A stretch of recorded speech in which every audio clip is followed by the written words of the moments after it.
We want to open up this session tonight with prayer. Then Sister Aubrey DuBois Harris will sing the national anthem for us tonight. This is a very serious session, a part of our Rainbow Push national convention. There are people here who are running for governor of our state. But the people who are here from North Carolina and Colorado and Virginia and New Jersey, where there'll be elections this coming year. We're getting involved in the process early and in depth and breadth, the issues that matter to us.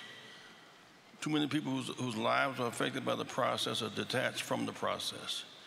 We're not going to lose another, so we will not lose another campaign by doing less than our best. Nobody has the right to expect the best and do less than their best. We'll vote, support whoever makes the most sense for our agenda. Put your hands together.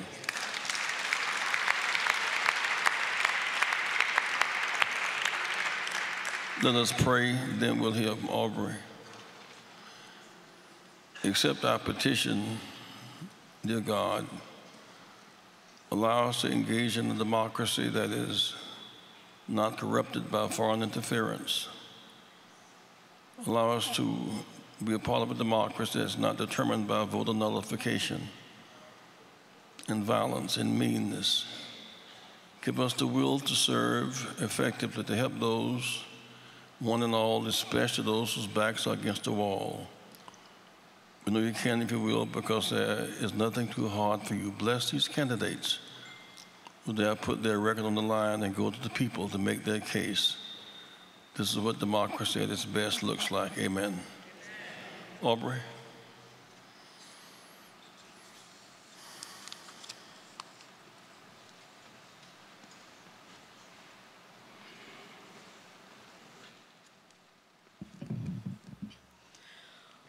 Oh, say, can you see by the dawn's early light what so proudly we hailed at the twilight last gleaming, whose broad stripes and bright stars through the perilous fight o'er the ramparts we watched were so gallantly streaming, and the rockets red glare, the bombs bursting in air, gave proof through the night that our flag was still there. Oh, say, does that star-spangled banner yet wave, o'er the land of the free and the home of the brave?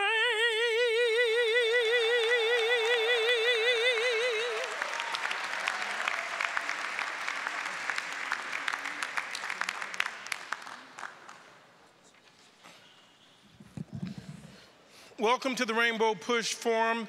Let's give all of our gubernatorial candidates a loving, wonderful round of applause. This podium will be provided at the beginning for the introductory remarks. It's optional for the candidates to stand behind the podium, or they can remain seated in order to make their introductory remarks. We will be live tomorrow morning, starting at 9:30. Senator Bernie Sanders will be joining us here in the Rainbow Push Auditorium. Give him a round of applause. We will have a 2-hour live telecast, all of whom present are welcome to come and bring friends as well. We will be on the Impact Network out of Detroit that will be televised nationwide. As part of the winding down of our Rainbow Push Convention, tomorrow afternoon after our program from 9:30 until 11:30 live on television, we will have food, refreshments to culminate our activities, and we'll have music and bands and selections on the outside venue. So we want to thank you all for having participated this week in a very successful Rainbow Push Convention. I'd like to thank you all for being here this evening. And it's my pleasure now to bring my father, who stands here week after week, who was given a charge by the Reverend Dr. Martin Luther King to come to Chicago and fight for economic justice. And here we're going to pose questions before the candidates that are open to all of you. We ask that you write your questions out. And I don't know if the exact format is each person will answer the same question, or if there will be some targeted questions for candidates. Our moderator will deal with that. And once again, I bring to you my father, the Reverend Jesse Jackson. Thank you so much.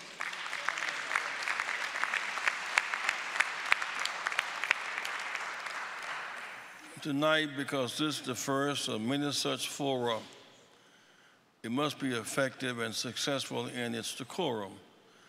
When they're hissing and booing and the like, we're here to listen, to learn, and even there'll be a time to share, because the stakes are so terribly high. In this state, we just come out of a crisis where we've closed schools and we've closed medical centers. Workers have lost their jobs and people have lost their life options, and children have been losing schools. We're in trying times. Illinois has the highest rate of Black unemployment in the nation. There are 9 communities in Chicago where unemployment is more than 20% and poverty is above 40%. There are too many Chicago neighborhoods are killing fields and wastelands, jobs out, guns and drugs in. We're in a deep hole because of a nearly 3-year budget impasse. Now we want to hear from these candidates to mitigate the suffering, heal, and rebuild our state. We'll speak to candidates to determine why they might deserve our vote.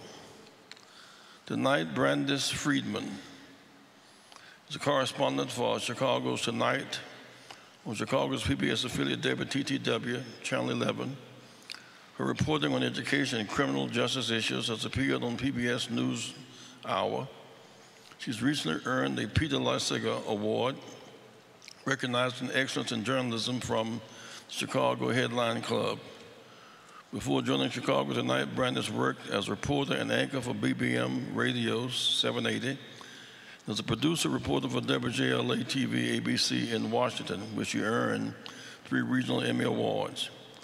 Originally from Mississippi,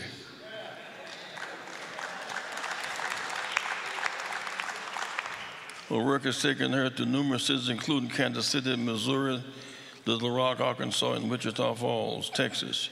She currently serves on the board of the Chicago Headline Club, which is the local chapter of the Society of Professional Journalists, and is a member of the Education Writers Association. A graduate of Dillard University in New Orleans, where she earned a degree in mass communications, Columbia University in New York City, where she earned her master's degree in journalism. Brenda is now happy to call Chicagoland her home. And she lives near the Chicago Cubs. Give her a big hand.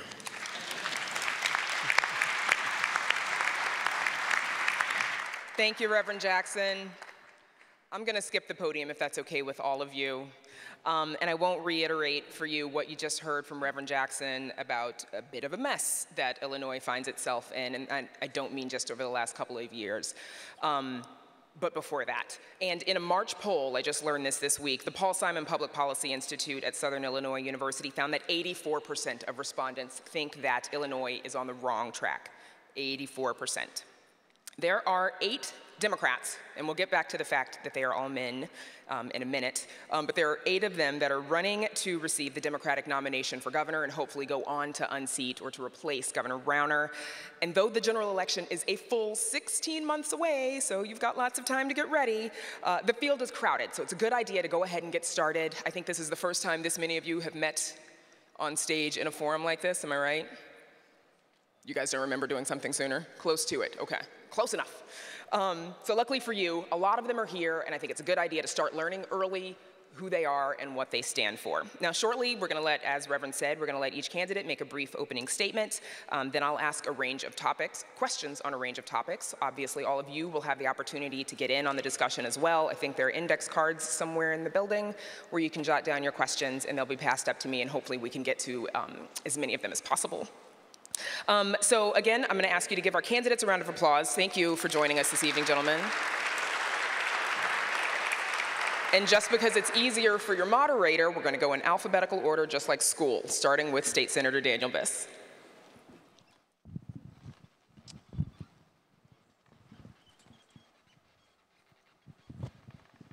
Thank you very much, Brandis. Thank you, Reverend Jackson. Thank you, Jonathan. Thank you to Rainbow Push for hosting this event. It's an honor to be with you. And thanks so much to so many people for being a part of this event this evening. It's an honor to be with all of you. My name is Daniel Biss. I'm a state senator in Evanston, a little bit north of here. I'm running for governor of Illinois, and it's an honor to be back in the old neighborhood. When I first lived in Illinois, I taught at the University of Chicago and lived in Hyde Park. I taught math. Not a lot of politicians taught math. And I didn't think I was going to be a politician, but I saw our country beginning to spin out of control. We were rushing off to war in Iraq when I first started teaching there. Didn't trust our president. Dangerous decisions were being made. Our national integrity was at stake. And there were people rising up across the country to build a movement to take our nation back. And I felt I had to be a part of that. I started organizing, working, going door to door, building coalitions. And I just fell in love with this idea that people working together can build movements to change lives and build social justice. We have never needed that as urgently as we need it now in Illinois. And thank you, Brandis, for saying this. We have a failed governor. Yes, a tragedy has been wrought upon the state of Illinois by Bruce Rauner, but things weren't perfect when he took office either. Things weren't perfect then either, and we have a lot of injustices to address, a lot of economic injustice, systematic economic injustice, a lot of racial injustice, a criminal justice system that is broken, and what we need to do is to take on these problems from the ground up, to fix our broken tax system and finally ask the richest residents, millionaires and billionaires who for generations have not paid their share to pay their share and fund a government that works so we can fund schools properly in the city of Chicago and across the state of Illinois, to invest directly in job creation in the black community and in disinvested rural communities as well, that the state's walked away from. The state's walked away from, creating a lack of economic opportunity. We need to fix our broken criminal justice system. We need to do these things, and I'm not saying a word that is new to anybody in this room, but what we haven't had until now is the political courage to take these steps. And what we've done too often, to be honest, is we've waited for a hero to come and fix it for us. We've waited for someone to come and solve our problems for us. We've waited for the cavalry to come in and take care of things. And what we know now is there's no knight who's going to ride in on a white horse and the cavalry's not coming. We have to come together and solve our problems together on behalf of our own communities, on behalf of our own neighborhoods, on behalf of our own families. And this, to me, 2017 and 2018 is the moment for us to come together, build the movement that will give us the political power we need to have an Illinois government that works for the rest of us. An Illinois government that invests in communities that the state has walked away from for way too long. An Illinois government that directly creates jobs where those jobs are needed. And an Illinois government that believes that educational opportunity must exist everywhere. I'm here tonight to ask you to join with me in building that movement to build a prosperous state of Illinois for all of us. Thank you very much. Good evening. I'm Bob Diber. I'm a downstate candidate. I'm from Madison County. Madison County borders the city of St. Louis, right along the river. I'm a fourth-generation farmer from Madison County. I'm proud that I own a Centennial farm. I grew up in agriculture, learning hard work. And it ingrained in me some things about my philosophy. And that is about how you help people, about how you do things every day, and about how you live an everyday life, and about how you're responsive to people's needs, beyond just growing crops, okay? I went on to school, okay? I became a teacher. I was a career and technical teacher for 28 years. I continued to work hard, despite some people had negative connotations of what went on in shop classes. I want to tell you, I was inspired by a speech of Reverend Jackson at the Democratic National Convention, and he said in that speech, "When I see a young man, I see a carpenter. When I see a young man, I see a plumber. I see a craftsperson that can make a good job." When I went back in my classroom, I saw the same thing, and that's what I did for 28 years. I helped young men and young women learn skills and have skill sets to go out and get jobs. Disappointed to the direction as to what was advocated in public education, that we abandoned that concept of preparing young men and women with skill sets to get jobs, but focused on one thing, and that was for them to go to college. And now the public education system is being criticized in the fact that kids are not prepared adequately to go to college, and we need to get back and prepare them with skill sets to be successful in life, and to be entrepreneurs and to create jobs in our communities where we are starving for technological innovation and what these bright minds can bring. Today, I am a regional superintendent. I oversee all the education in my region. And I want to tell you, so you understand about Madison County, I have communities that are 90% black. I have communities that are 90% Hispanic. I have communities that are 90% white, and I have communities that have an equal mix. It's a multicultural, multiracial part of the state. It is not a rural white area, okay? It's been 2 minutes. I'm sorry. Just in closing, I'm asking for your vote to become governor because I understand the state, and I want to make Illinois have a bright future. Thank you very much.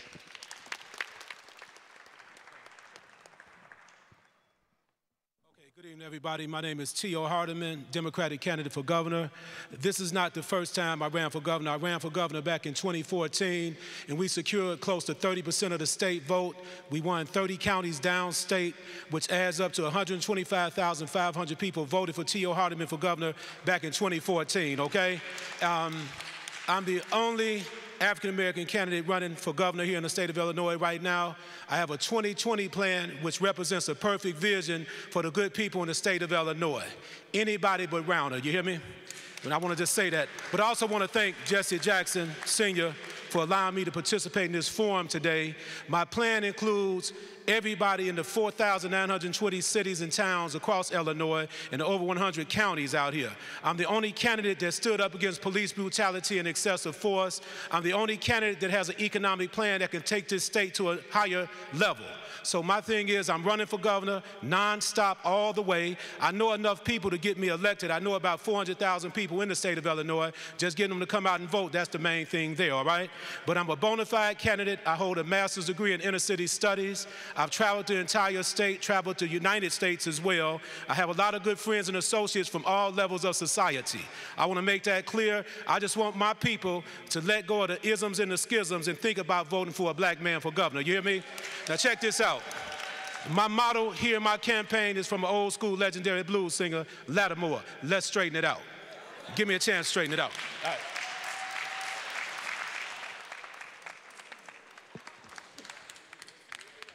Hello, is that working? So my name's Chris Kennedy, and I'm also running for governor.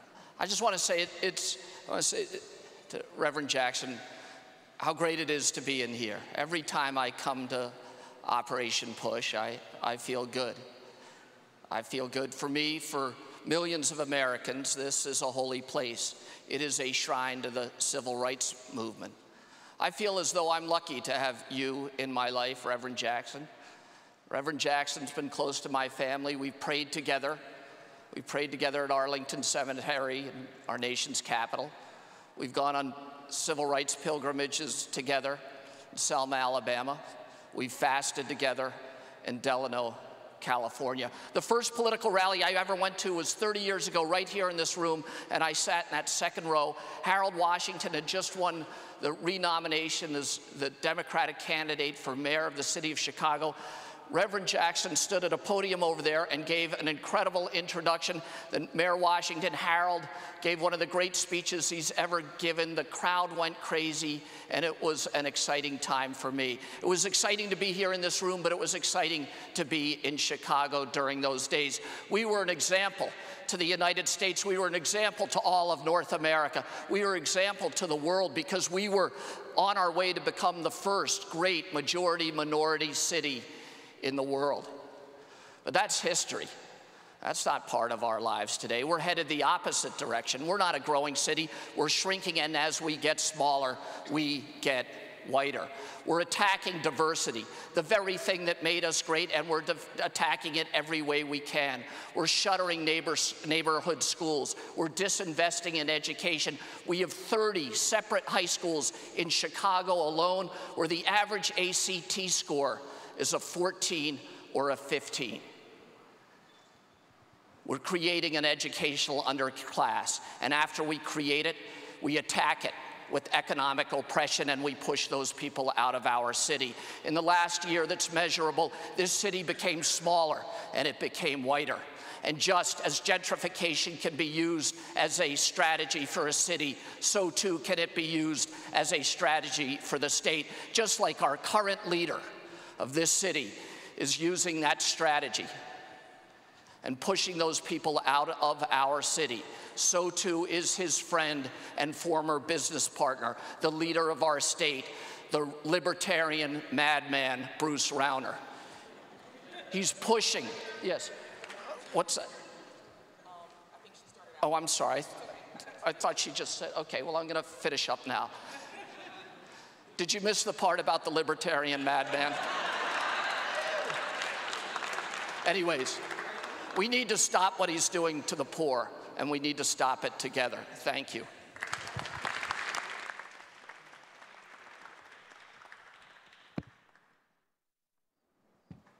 Good evening. Reverend Jackson, thank you for having me here today. My name is Amaya Pawar, and I'm the alderman of the 47th Ward. And I threw my hat in the ring for the Democratic nomination for governor in January because I believe in social justice, I believe in equity, and I believe in fairness. I believe these are values that everyone shares. But if we continue to elect people who hate government, if we continue to elect people who want to destroy our public institutions and force us all to fight over scraps, well then it doesn't matter which level of government we're talking about. It will never reflect the values that I know most people share. What's happening in Springfield, what's happening at the national level with our current president, it's a game of divide and rule. It forces people and communities based on where they live, based on what they do for a living, whether they're in a union, whether they're white, black, or brown, to fight one another so that nothing at the top ever changes. This is a game by design, forced to keep us at the bottom, fighting over scraps. See, the thing is, what Bruce Rauner does is he goes to central and southern Illinois and tells poor white communities, poor white people, that the reason why they don't get their fair share is because those people in Cook County get more than theirs. And we know what he means when he says those people. He calls our schools prisons. He calls our teachers illiterate. He uses terms like bailout to talk about our public schools. But I've been around the state over the last 6 months, traveled over 7,000 miles, and I'm spending a majority of my time talking to people, holding town halls, and the one thing I hear over and over again is the same issues come up in white, black, and brown communities. Everyone wants a good school. They want a shot at the middle class. They would like to have universal child care, and they're sick and tired of watching poor people go to jail, primarily in black and brown communities, for low-level drug offenses. So the only way that we fight an agenda that keeps all of us at the bottom fighting one another, the only way we fight that agenda is to unite and cut a new deal for all of us. Thank you.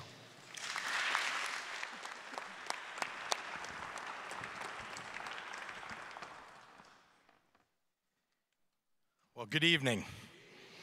And thank you, Reverend Jackson, and thank you to Jonathan Jackson and to Brandis and all of you for coming tonight. In the Old Testament, in Deuteronomy, we're taught, justice, justice shall you pursue. I grew up in a home where social and economic justice were a high priority. My faith taught me the tenets of justice, but my parents taught me the practice of it. What does it mean to pursue justice? Pursue justice.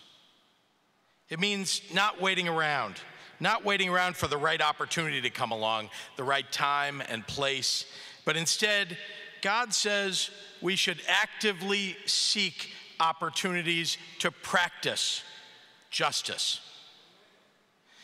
These values have guided the most important work of my life. 55,000 kids across Illinois get breakfast every day in school because of the work that I have done with nonprofits to expand President Obama's No Kid Hungry program here in Illinois. Thousands of families have sent their kids to quality preschool and quality childcare because the work that I've done for more than 20 years to be a national leader in early childhood education. I'm proud to have endowed the Center on Wrongful Convictions that helps people get freedom from captivity, people who've been victims of a too frequently unjust legal system. Let's get our young people out of prison and give them jobs. True social justice, though, can't be achieved without true economic justice.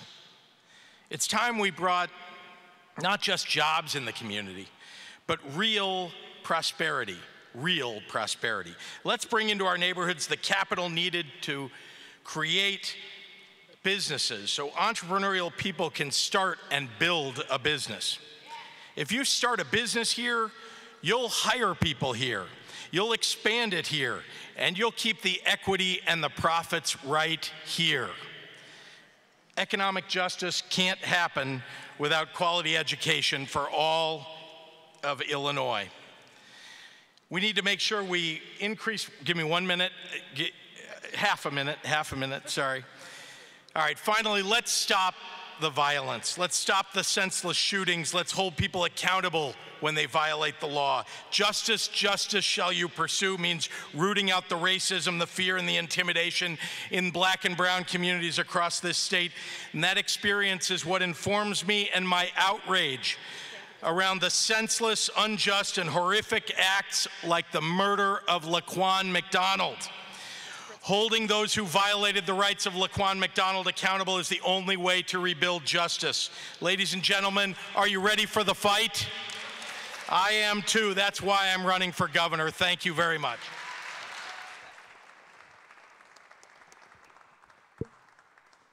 I want to thank Mr. Hardiman for being the only candidate to go under 2 minutes.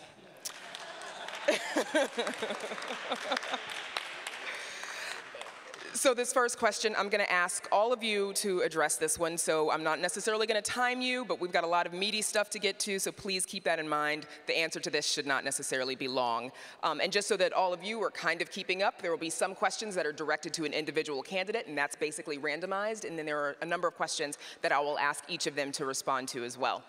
First one, which will be for everyone, there are six Democrats here. There are 2 additional Democrats running. That's a lot of Democrats. I want to know how you are different from other Democrats in this race. Since your name starts with B, then we're in alphabetical order, just so you guys can keep up. Thank you. A few things. Number one, our state is screwed up. Our problems in Springfield are giant, and they're probably going to be worse before one of us becomes governor in January of 2019. We're going to need somebody to take that governor's office and immediately hit the ground running. Push for progressive legislation, visionary legislation, transformative legislation that's not going to be easy to pass, that some Democrats are going to be a little bit cautious about, that we might need to find Republicans to vote for. We need someone in that office who has a track record of advancing a progressive agenda that other folks thought was going to be impossible. That's what I've done in the legislature. That's what I'm going to do as governor. Second of all, Bruce Rauner is a nightmare, bless you, and Donald Trump is a tragedy. But we're not going to win, and we're not going to govern well by being all about how bad Bruce Rauner is. We're going to win with an aspirational, progressive agenda that will lift people up across the state of Illinois. I have now for years been pushing inside the Democratic Party for us to articulate a clear, positive, progressive, aspirational reform agenda. That's what we need to be running on. That's how we need to be governing. And finally, I'm not scared to acknowledge that we've got problems in our own party. And let's say right here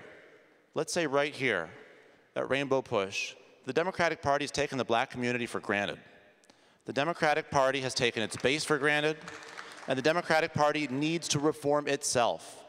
I have the honesty and the toughness to talk about how our own party needs to fix itself if we're going to be the kind of progressive reformers to lift people up across Illinois. That's why I'm asking for your vote for governor.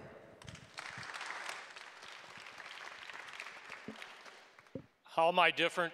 I am the only person south of I-80 running, okay, which distinguished me as being a more rural person, okay? I have a rural heritage. I understand the key economic engine where new revenue comes from in the state. It's growing today in cornfields and soybean fields that's transformed into new dollars this fall. I understand that because I've been part of that. I am different than the other candidates that for 38 years, not a day here or a day there or a month, but for 38 years, every day but 4 sick leave days that I've taken in 38 years. I've been in public education serving kids and helping kids be successful, like Will Spratt, who's with me today, who came in my office and had aspirations to serve in public government.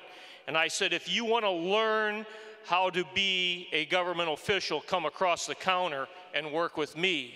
And I mentor young people, even in the capacity of being an elected official for 22 years, which I've served at all levels, from a trustee to a township supervisor to a county board member, in 2 terms winning a Republican district, and then serving as a county-wide elected official overseeing 13 major school districts, 107 public schools, 38 parochial schools, and working across multiracial lines, making sure that immigrants who move here from Mexico understand how to enroll their kids in school. That's what makes me different. Me saying, no, I will not make the state of Illinois an orphan state by deporting refugees. That's what makes me different. And that's why I understand this city, the problems they have, because we have these problems. Because a year ago I formed a program called Give 30, in which I asked corporate Illinois to join me in mentoring youth because of a drive-by shooting in Alton in which an 11-year-old boy was shot on a playground by mistake. And why did the other 4 kids participate in it? Okay? That's what makes me different, because I've been in the street. I've been there dealing with the problems, and I understand them. I run an alternative school. I take the kids that are expelled from public school, from drugs, from violence, from corruption, and I teach them. When I say I teach them, I don't hire teachers, I teach them. I helped a young girl who was soliciting prostitution on the street, graduate from high school on March 17th because I mentored her and I did not give up on her for 16 months when she wanted to quit. That's what makes me different. I don't give up on people. I don't give up on the state of Illinois, and I could stand here and talk to you for 50 minutes about why this is a great state rather than why people say it's so bad. That's what makes me different. I'm sorry, but I just am passionate about this. I'm passionate about the state of Illinois. I want to make it a great state again. So I'll be quiet and sit back down. So. Yep. I'll sit down and answer the question. That makes me different as well. Now check this out. I want to be seen as the poor and working class people's candidate. We have over 12.5 million people in Illinois. 1.7 million people are living in poverty in Illinois. In the African-American community is 28% living in poverty. The African-American community is 14.2% in unemployment. So no matter who we vote in office, the African-American community continues to lose, my people, okay? I know I'm running for governor to represent everybody, but I don't want us to overlook those numbers. Out of those 1.7 million, 19% children are living in poverty. 18% Hispanic people are living in poverty. We need a plan that's going to work for everybody in the state of Illinois.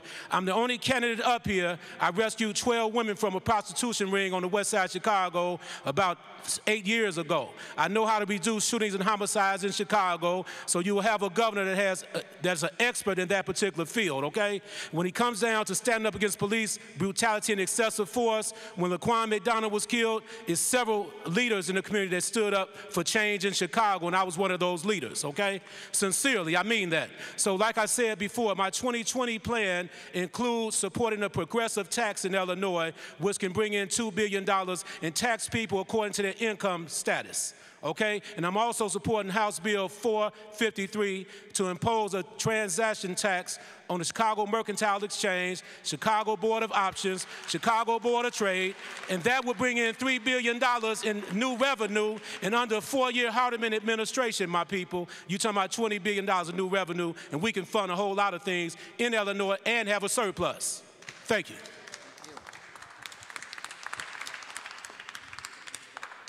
Well, I think it's really up to you all to decide what makes us different. But I'll tell you some things that probably others won't say. The reason we have terrible educational outcomes in our state is because we allow our politicians to make money on that system. So this is the way it works. We pay for our schools with property taxes, with local property taxes. Unless you live in the wealthiest town in the state, your kids will never be competitive with those kids. I told you about those 30 schools where the ACT scores are 14 or 15 in Chicago. That number is all over the state. 75% of the kids who graduate public school in this state are not ready to go to community college or trade school without remedial education. We're creating an educational underclass, and then we're assaulting them with our economy. The reason we allow that to occur, the reason we preserve a system of property taxes rather than pay for the schools with a progressive income tax, is because our elected officials, our leadership, have side jobs as property tax appeals lawyers. If the property tax system was smaller and less important, then their income would be smaller and less important. They have a conflict of interest. They cannot vote for what is right for our state without voting for what is wrong for them. We need to ban that work. We need to ban that conflict of interest. We need to hold them to the same standard that we hold our United States senators and our congressmen to. You can't be an elected official and have a conflict of interest.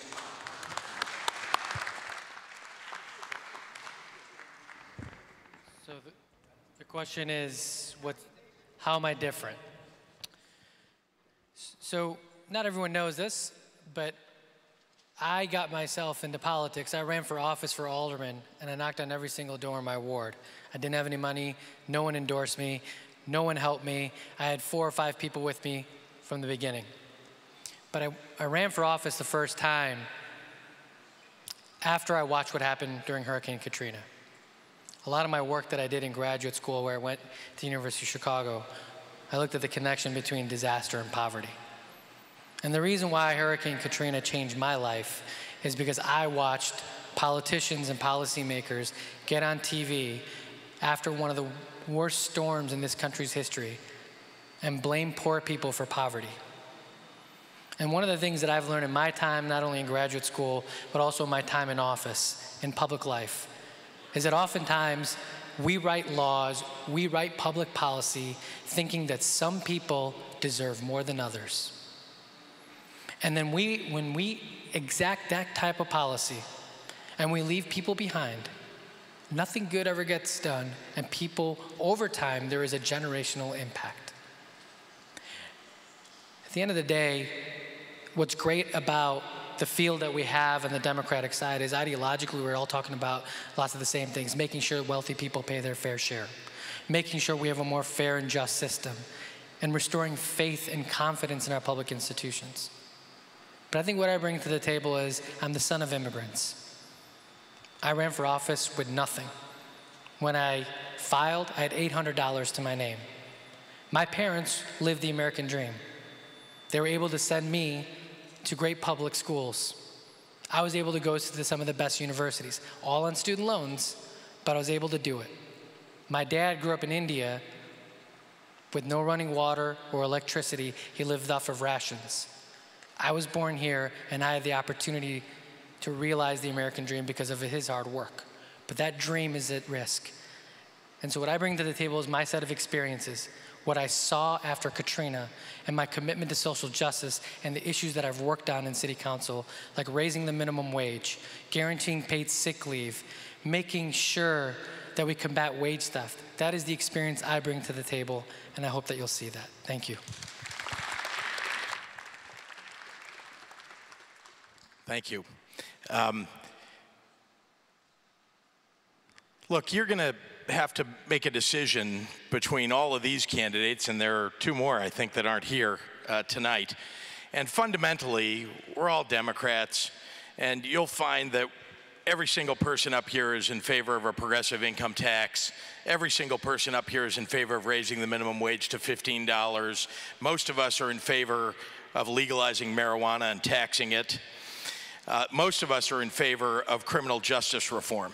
So the question you've got to ask yourself is, with the enormous challenges that we've got here in the state of Illinois, who's got the record of accomplishing big things for the people of Illinois? Whether it's 50,000 or more kids who go to a museum that I helped to create that teaches kids to fight bigotry and hatred and intolerance, or running the Illinois Human Rights Commission, which is the state's civil rights court, and turning it around after it was so poorly run by the Republicans, or getting thousands of kids in black and brown communities access to quality childcare and quality preschool, or feeding 55,000 kids school breakfast across the state of Illinois and then helping to expand it to 230,000 kids.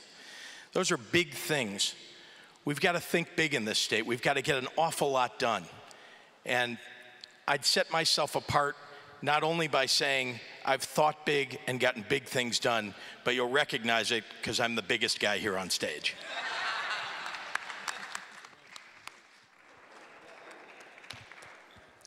Thank you, gentlemen. Okay, so Mr. Pritzker, you just mentioned it. You said that a lot of folks on the stage will probably support a progressive income tax. Show of hands, how many of you do support a progressive income tax?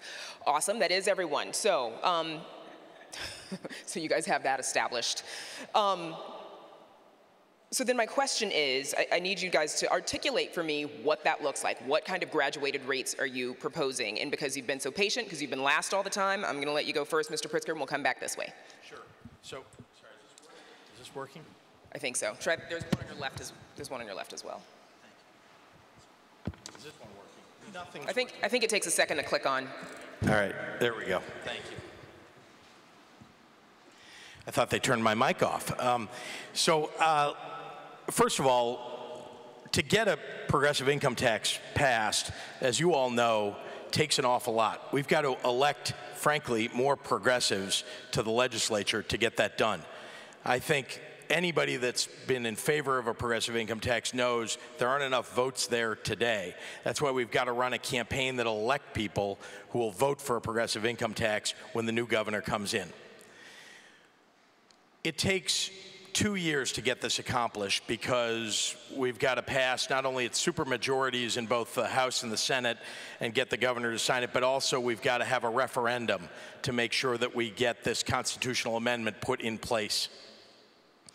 So immediately, instead of going after this and taking 2 years, we've got to make sure that we put in place a graduated system by doing what my friend Don Harmon has suggested in the state Senate, which is to make sure that if we raise the rate across the board, we put in exemptions for people in the middle class and people striving to get to the middle class so we can create an interim system that is progressive. hugely important to do that. And what we ought to be trying to do is lower taxes for middle and lower middle income taxpayers and making sure we're raising taxes for the wealthiest and for corporations. Now, we can all talk about what the spread of those taxes might be, whether it's 2 to 8% or whatever numbers you want to put in there. But the most important thing is we've got to step up and pay for the kind of government that we all know we need. We've got to step up and make sure that we're paying for an education system that we know we want our kids to have. And we've also got to make sure that government does the things that we prioritize, aside from education, making sure that we're expanding health care to everyone, and I mean everyone in this state, and helping create jobs. We haven't created any jobs in this state. 0.5% job growth last year. Those are the priorities that I'll bring: education, health care, jobs, and we need to bring the progressive income tax in place to make sure we pay for the things that we want. Thank you. So, like JB said, there is the long game, which is amending the Constitution. And then there is the immediate effort right now, like Senator Don Harmon's bill, which is you raise the rate and you up the exemptions. What that means is you could double the earned income tax credit. You could expand the earned income tax credit to single fathers qualify, moving away from a system, again, that keeps some people deserving because we believe others don't. But at the end of the day, there's more than just raising revenue from income taxes. We have to expand programs so that we're supporting working families. So one of the things that I also believe in terms of raising revenue is that we need universal child care. So for lots of working families, if you come to my house, the cost, and you add up my student loan payments and our child care, it's more than our mortgage. We're okay though. But I don't know that that's always gonna be the case. And so when we raise revenue, we have to also think about supporting working families, double the EITC, the earned income tax credit, create a program that expands CCAP so that we have universal child care. And then we're actually funding schools equitably. And what I mean by equitable is equity does not mean equal. Equity means spending money where it's most needed, and then also with revenue, we can pass a large capital program so that we can start investing in infrastructure in communities all over the state, particularly those that have not seen the investment they deserve. Those will be the communities that will be the first in line, and we'll make sure that the people in the communities who need the projects the most are the ones working on those projects, rebuilding their communities.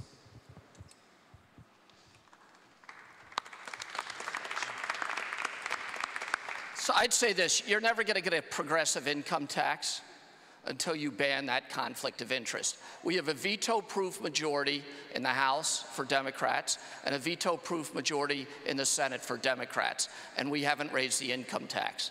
That's ridiculous. The only reason that's occurring is because leadership makes their money as property tax appeals lawyers. If you look at what that means, it means that the rich and connected pay less in property tax than they're supposed to, which means that everybody else pays more. If you go into the 6th ward, if you go into the 8th ward, everybody there is paying more than they should. If you look at the last 20 houses that sold, look at the sales price, look what the Cook County assessor assessed it for. The assessor always assesses it for more than it was worth. You go into the wealthy areas, you go to the Sears Tower, the Hancock Building, the Prudential Building, there's billions of dollars in under-assessed value. The sales price of those buildings on the front page of Cranes and the Tribune, the mortgage values are recorded in Cook County, the information is available, and yet the Cook County assessor says those buildings are worth billions of dollars less than than in fact they are. So all of you pay money. Until you get pissed off, until you get angry, nothing's going to happen. Nobody who wants the endorsement of the elected body controlled by the Cook County assessor, who's the head of the Democratic Party in Cook County, none of them can criticize that system. If they want to get reelected, if they want to get slated again, they're all incapable of doing that. And I don't mean any disrespect, but I think we need to see that we're in a rigged system that's screwing everybody but the super rich and the connected. Okay. All right.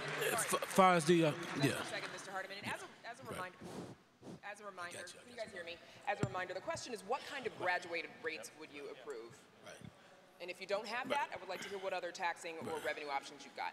Well, you know, first and foremost with the progressive tax, I'm the only candidate that brought it up initially when I first spoke.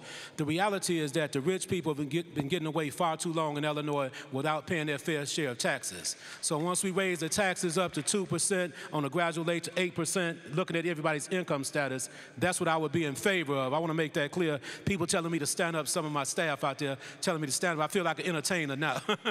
But anyway, check this out, people. I'm definitely in favor of a progressive tax on a level of anywhere from 2 to 8% for the wealthy people, but it's a graduated tax. It's also a tax whereas you're dealing with, you tax the wealthy on a higher rate, middle class at a certain level, and the poor and working class people on a certain level. That's plain science. Anybody should see through that. And with a progressive tax, what it can do in turn is help a Hardeman administration rebuild cities like Dixmoor, Harvey, Dalton, East St. Louis, Champaign-Urbana, some parts of Champaign-Urbana, Springfield, Peoria. We need the progressive tax so that we can rebuild Illinois and the rich people can pay their fair share of taxes, which they've been getting away for almost 100 years of not paying their fair share of taxes. I know it's going to take time, a constitutional amendment and all that kind of good work there, but like J.B. Pritzker said, we must elect the right people in office to make sure that we have people that's going to support the progressive tax. I'm running for governor for real. Some people running as a hobby. I just want to say that.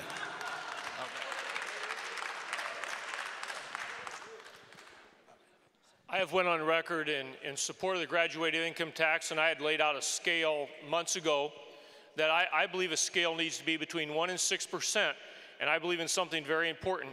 Everybody pays something. Everybody pays something. There's too many people in the state of Illinois that pay nothing. They pay no income tax. Everybody pays something. Poor guys like me may get a break. Rich guys may pay a little bit more. Okay? The middle class can't pay more taxes. The middle class is struggling. We cannot overtax them. And I think that's the whole intent of a progressive income tax. I'm for also a designated tax, and I talked about this 25 years ago for public education that's attached to your IL 1040. It's a designated tax that helps fund public schools and retroactively helps reduce property tax burdens on all Illinois residents. That's what I'm for. That's how you fund it. All right, so here's the deal. They want us to think that Illinois is broke. They want us to think there's no money in the state of Illinois. And so here's what I would say. If you're wondering whether Illinois is broke, go to downtown Chicago in the middle of a sunny day and look up in the air and tell me what you see. Tell me what you see in the hedge funds and the private equity firms. Tell me what you see at the Chicago Board of Trade, the big fancy law firms, the advertising firms. We are rich. We have the money we need. We are scared to take it from where it is. So here's the deal. Illinois has a flat tax provision in our Constitution because millionaires and billionaires put it in there for themselves in 1970. And we've not had the political courage to get it out of there. Since I first started running for office in 2007, and by the way, I represent the richest district in the Senate, so I'm supposed to not be for a progressive tax. Since I first started running in 2007, I've been knocking on doors saying if we don't start to have a fair tax system, our state's not going to make it. We need to tax people fairly. We need to tax millionaires and billionaires fairly. We need to work and fight to put that referendum on the ballot and pass it. And if we don't do that soon, our state's going to be in trouble. So I'm the person in the legislature who has worked with every single legislator. I'm the person who has passed bills that people thought weren't going to get passed. I've found votes where people thought there weren't votes to be had. I was part of passing a budget in just the last few weeks that brought in more revenue while raising exemptions. These are fights that I've had. But we shouldn't stop at just having a progressive income tax. You're absolutely right. We need to find as many sources of progressive revenue as we can. That's why I'm a co-sponsor in the legislature of the financial transactions tax, so we can ask people at the Board of Trade to finally pay their share. That's why I passed out of the Senate a month and a half ago, and this is the first chamber in any legislature in the country that passed this, a bill to close the carried interest loophole. This is a corrupt tax loophole that hedge fund and private equity billionaires get on the federal level. They get a 20% tax cut for no reason besides the fact that they bought it. And in Illinois, we're going to close it to bring in revenue for the rest of us. If we're not prepared to think creatively and strategically to work with every single legislator in that Capitol building to find new, progressive, innovative ways to bring in revenue, if we can't do that, we're not going to have a government that works for the rest of us. We've got to do it, and we've got to do it now. There it is. There it is. Speaking of millionaires and billionaires, there are a few in this race. Some are on the stage with us. This campaign, I'm not sure how many of you know this, it is expected to be historically, the most expensive race, statewide race in the country's history, beating California from 2010.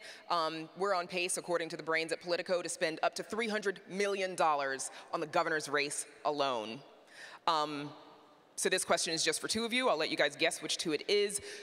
Do you think that much money is the best use of $300 million? Mr. Kennedy, I'll start with you. We should, first of all, I'd say this. I don't think we should have questions directed at just two of us. I think everybody should have an opportunity to comment on that. Having said that, we ought to have campaign finance reform. The fact that you're wealthy shouldn't give you a leg up. It should be the quality of your ideas, not the size of your pocketbook. It should be your commitment to the state, not the size of your wallet. I mean, that's obvious. And there are other states that have public finance and other restrictions on campaign finance reform that we should adopt here. We don't need to invent it ourselves. Look to other states, bring those ideas here, and we can fix the system in a year. Yeah, Pritzker. Well, I was going to allow him to answer next, and then obviously the rest of you can jump in as well. Thank you. Thank you. Maybe the most important thing to say to you is this race isn't about money, it's about values. It's about what you stand for. It's about standing up for black and brown communities, low-income communities, and stepping up to the plate. Now, I didn't say this when I stood up a minute ago, but I'm going to say it now, which is I'm trying to raise my taxes, not yours. I think that's an important and courageous stand to take. I think it's important to recognize that in this race, it's Bruce Rauner that wrote the $50 million check and put it into his account. And then he took $20 million from Ken Griffin, who's a noted member of the Koch brothers network. And then he funded all of those, the Illinois Policy Institute, the Illinois GOP. He's the one that spread money all over this state. We Democrats cannot unilaterally disarm. We've got to go after him. Now, should we overturn Citizens United and get campaign finance reform in this country? Yes, we should. And the very first thing that I'll do after becoming governor is try to put campaign finance reform on the ballot here in Illinois, make sure that we pass campaign finance reform here so that people can't just go break the caps with $250,000 and $100. So first of all, sorry. That was next. All right. I'm gonna go next. This is not a debate. This is not a debate. I was gonna go next anyway, everybody. Don't take that personal. Check this out, everybody. This is the thing. We need to stop looking at big money candidates if they're entitled to become the governor of the state of Illinois. When I ran in 2014, I spent about $40,000 and secured 30% of the state vote. That was unheard of. Black death and the black vote is a hustle, my people. Everybody's hustling the black community for their votes. You can elect a regular candidate for governor with a message and a plan for the state of Illinois. So don't just get caught up in the money equation. Look at the substance that the people are bringing to the table. Sincerely, we tried Ryan, we tried Blagojevich, we tried Quinn, and now Rauner. Look what happened. Look what happened to the state. The last time we had a surplus in the state of Illinois budget was under Jim Edgar. The last time we had a surplus. My 2020 plan includes a way to get the state of Illinois back to having a surplus. So just because a person is a billionaire does not entitle them to become governor. And we as a people need to take a look at what I'm talking about, okay? I'm a very professional young man. I'm not here trying to step on nobody's toes. Matter of fact, while I'm running for governor, I'm not in a criticizing moment. What I'm saying, we as a people need to think out of the box, look at T.O. Hardeman, and it's okay for a black man to become the governor of the state of Illinois. Trust me what I tell you, it's okay, because once I become the governor, I plan to represent everybody. I trace my roots to a slave plantation in Louisiana, people, so I'm running off the backs of my ancestors as well. When you hear me talk, you hear my ancestors talking. I'll talk soon. So you know what? Chris is right. Chris is right. We need public financing in Illinois. That's why I passed a public financing bill out of the Senate. It wasn't easy. The Republicans didn't want it. A lot of the billionaire Democrats didn't want it either, but I fought and I twisted arms and I got that bill out of the Senate. We need to pass that into law in Illinois. We will not just have more middle class elected officials. We'll have more African American elected officials, more Latino elected officials, more female elected officials. We will have a more progressive, younger, more independent body. But we also have a moment now where we get to decide, and I'm sorry, we get to decide what kind of Democratic Party are we going to have. Is it going to be a billionaire party? Is there going to be a party for the rest of us? So listen. You're right. In December, Bruce Rauner wrote a $50 million check to his campaign, and that was a lot of money. And then in March, Chris wrote a $250,000 check to his campaign, and that used to be a lot of money. I don't know. It seemed like a lot of money to me, that's for sure. And then in April, JB wrote a $7 million check to his campaign. And I found out about that one on a Friday night. Kind of went home and had a long weekend. Thought about it with my wife for a long time and tried to figure out what that means for us. Can we stay in this race? Should we give up? But if we give up, what does that mean for the future of our democracy? Is this an election or an auction? What does this mean for what our party is for our community, for our neighborhood, for our family, for our own two children? And so we decided, you know what, it's too important, we're in. And so on Monday morning, I did the same thing. I wrote my campaign a $25 check. But I didn't just write the check. I took a picture of the check, and I put the picture on the internet. And the next thing you knew, there's $25 contributions coming in from every corner of the state of Illinois, from people who I'd never met before, people who didn't know where I stood on the issues, but they feel in their bones, like we feel in our bones, that it's time for us to have a government for the rest of us. If we want to have that, we've got to have a campaign that all of us own.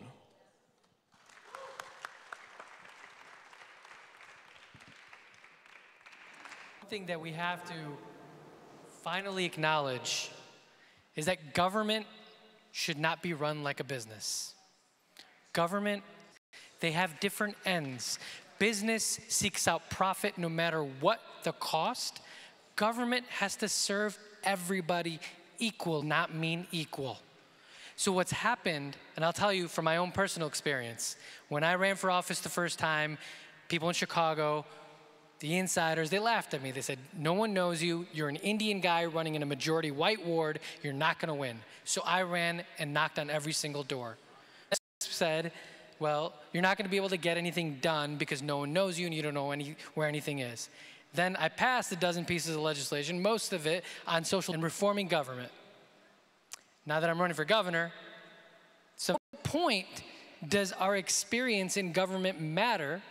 Because if we keep electing people who've never taken a vote before, like we did, what kind of results do you expect? See, what these guys do, like Bruce Rauner does, is he writes a $10, $15 million check. Rather than paying his taxes, he donates to the Red Cross, so he puts his name on a building.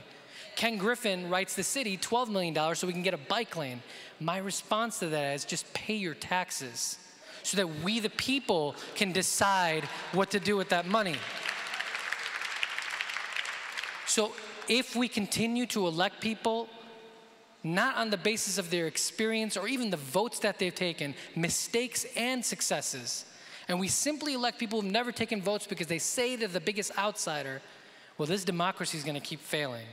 So campaign finance reform is important. I believe in public financing, but fundamentally, we all have to believe that our government is ours, our public institutions are good, and wealth does not have to be worshiped. It can be celebrated, but we don't need to worship it.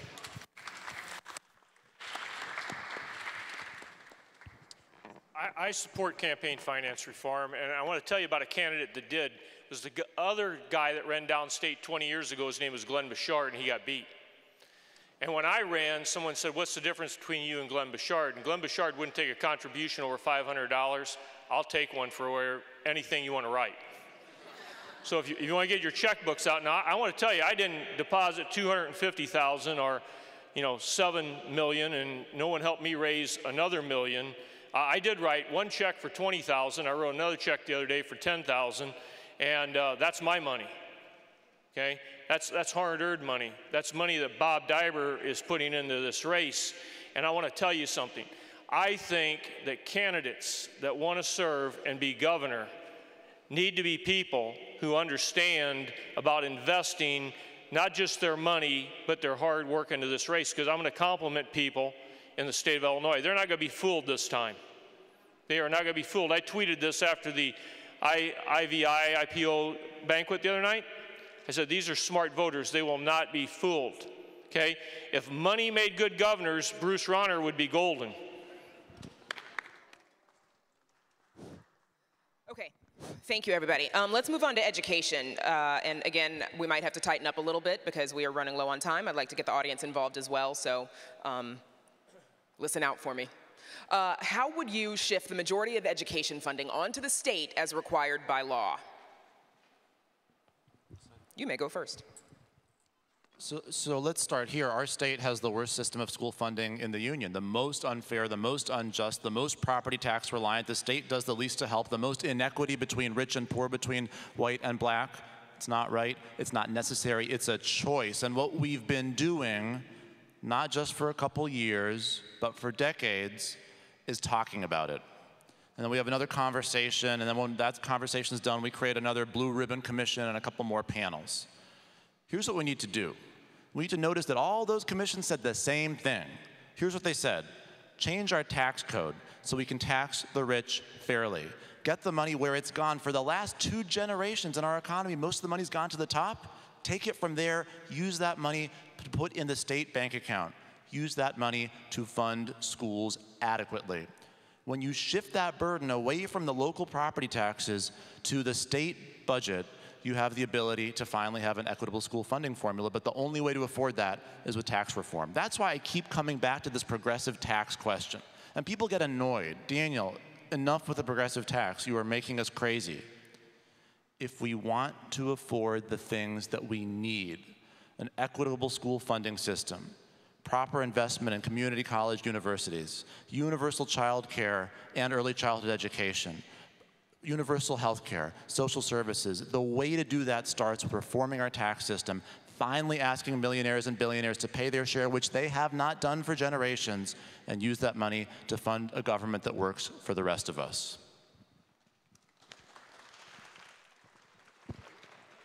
I previously stated my plan. It's a designated education tax attached to IL 1040.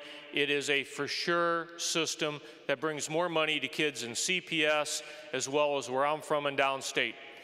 Every taxpayer pays money into the system. The problem, if you do not have designated tax for education, it goes to general revenue. Now, I'm going to tell you something that happens each and every year, and I want you to listen to this, and I want you to remember what I'm telling you, and I want you to follow this next year.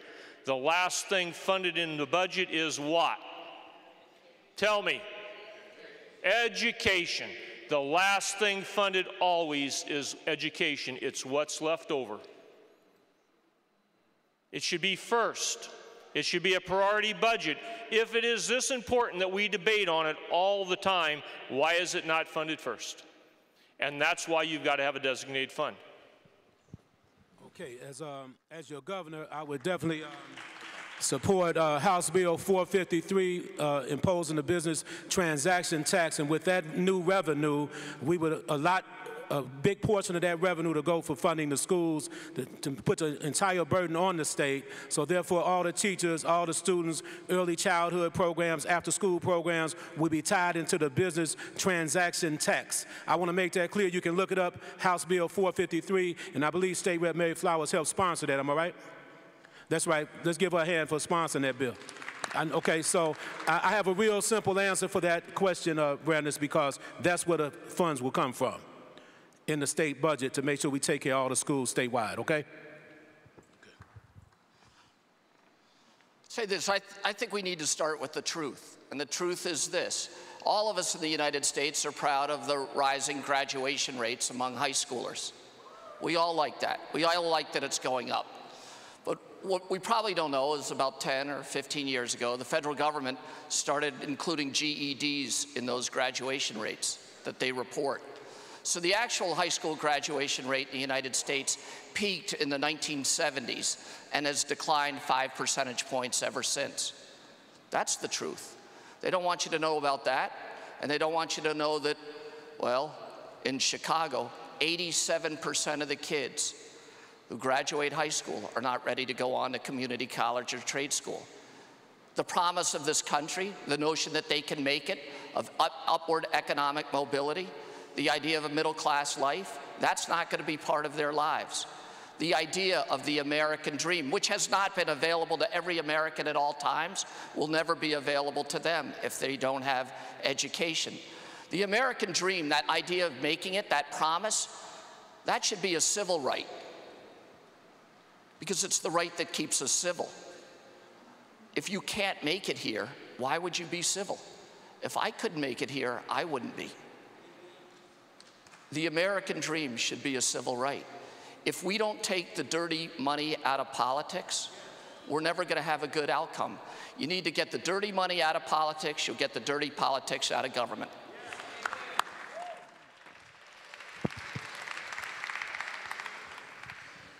So the thing about an equitable funding formula is that it comes down to this. We don't spend enough money in our public school systems. That's what this comes down to. It's not accountability. It's not blaming teachers' unions like Bruce Reiner will tell you. It's not focusing on over-testing. None of that. It comes down to dollars and cents. And as my friend Senator Biss said, we live in a very wealthy state. The economy of this state is the 5th largest in the country. Our gross domestic product is nearly $700 billion. The money's there. We just need to tax fairly. And so we have to keep talking about a progressive income tax, all of us. But it also means that when we do pass a progressive income tax, that the money goes to the places that need it the most, and that those communities are at the front of the line. Because we can't keep having a system where a few enclaves on the North Shore outside of the city of Chicago can spend $15,000, $16,000, $17,000 a year, and almost every other school district, white, black, and brown, spends a fraction of that. That is no way to lift all boats. But remember, that design, that conversation, this is by design. We're not supposed to be talking about what's happening all over the state. We're supposed to be looking at other communities as the other. That's what Bruce Rauner wants. The way he prevents a progressive income tax or a fair tax or making sure that the wealthy pay their fair share is when he goes downstate and he goes to white communities and tells them, you don't get your fair share because they do. This is about race and class, and it's time to start talking about it. Well, ladies and gentlemen, we are here in Illinois 50th out of the 50 states in state funding for education. 26% of education funding comes from the state of Illinois. The average state in the United States, 46%. So even if we double what we put in from the state of Illinois, we're still only about average. That's why we need a progressive income tax. It also takes away the pressure on property taxes. Now, you all know that Bruce Rauner is running around saying, a property tax freeze. Everybody wants a property tax freeze. That's great, but how are you going to pay for the schools? That's why we need a progressive income tax. We don't just want to freeze taxes, property taxes. We could lower property taxes if we pay for the schools at the state level. Now, there's a very important linkage that we need to be making here. Education funding, hugely important. Bob Diber talked about how it comes last in the prioritization. You know, one of the reasons for that is because of the campaign finance problem, because of the dirty money, because there are people who call up in the middle of the night after someone gets elected, the very people that gave money to the candidates, and they say, you can't vote for that. You can't appoint that person. You can't prioritize that education. Why? Because I'm telling you, I won't support you in the next election with my check. That's the thing that we got to work out. That's the thing we've got to root out of state government. Now, I've said that I'm self-funding in this campaign, and it's because Bruce Rauner is trying to buy this state. Now, he wrote his $50 million check, but remember, those tens of millions of dollars of other money that have come in, all from the Koch brothers network, all from this right-wing agenda that he brought to the state. He hid it under that Carhartt jacket that he faked us out with, right? pulled it out, and there it was. And they're trying to lower education funding. They don't care.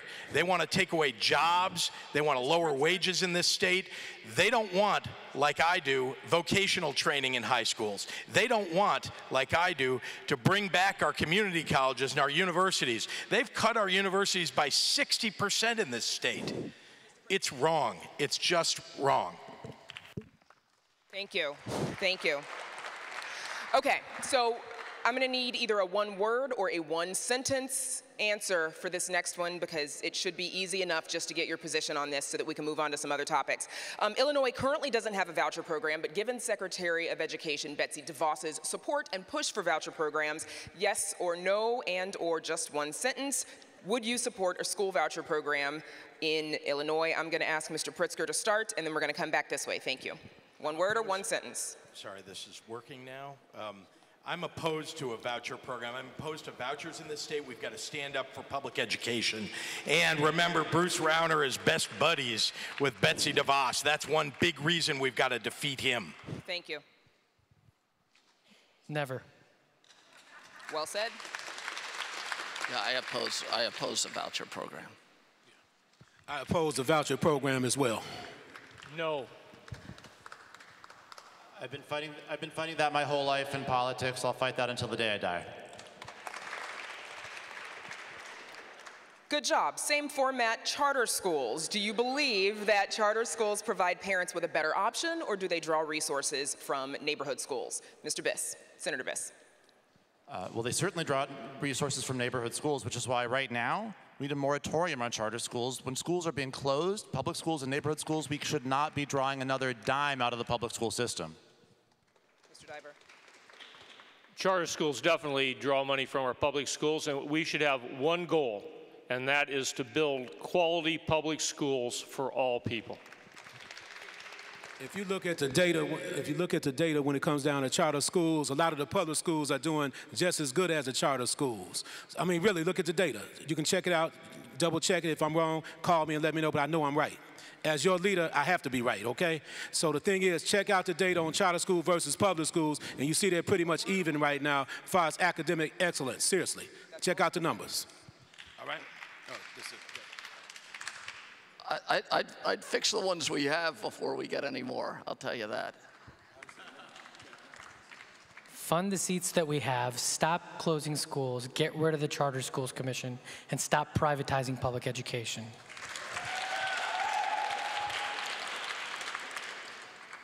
Not only do we need a moratorium on new charter schools, but we also need to hold charter schools to a high standard. If they're not meeting the standard, they ought to be closed.